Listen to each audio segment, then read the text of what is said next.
Welcome to Bread and Sniff It. My name is Mel and today we're going to make some white bread rolls.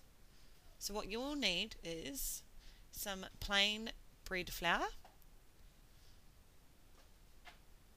You'll need approximately 500 grams, which I'm going to weigh out using a digital scale. Whenever you're baking, it's always easier to use a digital scale. It's far more accurate. To the flour, I'm going to add a sachet of dry yeast.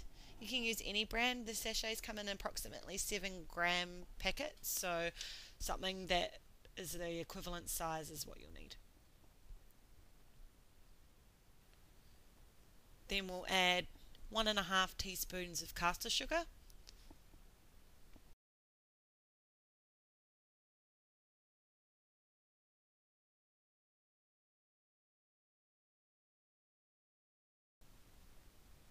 Two teaspoons of salt, and then we're going to mix that all together. So you want to make sure the dry ingredients are mixed thoroughly together, and then you want to leave a well in the center of the dry ingredients. To the dry ingredients, we're going to add 300 ml of lukewarm water, and then 3 tablespoons of olive oil to that water.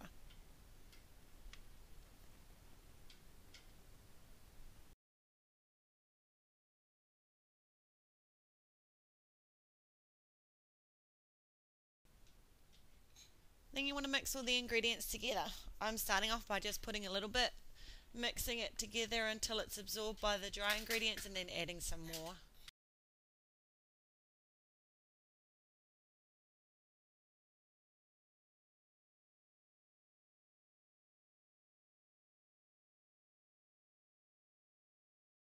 It's better if you do this slowly, then you can control the amount of liquid that you're adding.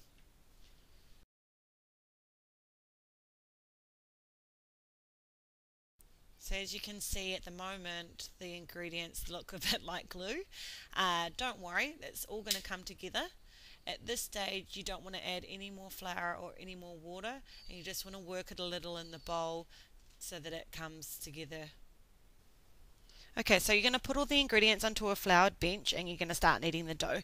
The kneading process is really important because it actually works the gluten, which is what creates the texture that you get in the bread. So there are two things you can do. You can under knead the dough and you can over knead the dough. I was told that you could never over knead a dough by hand, but the first batch I made of these buns, I did. What you're looking for is a smooth consistency with your dough.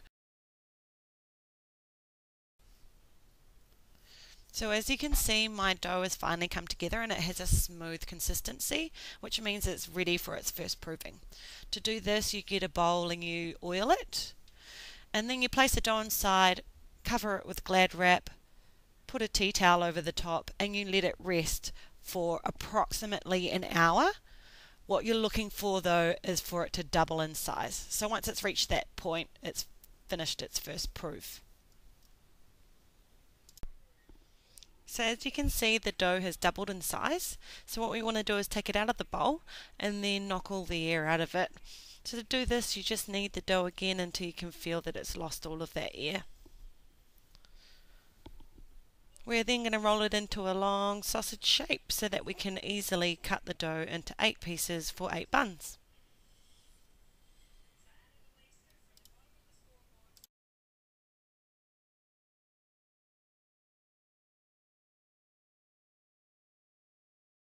So then you take a baking tray, you cover it with baking paper and place your buns on top.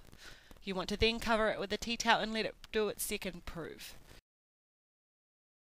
When the second proof is finished, your dough should have doubled in size again. Once that's happened, all we need to do is cover the buns with an egg wash and then place them in the oven.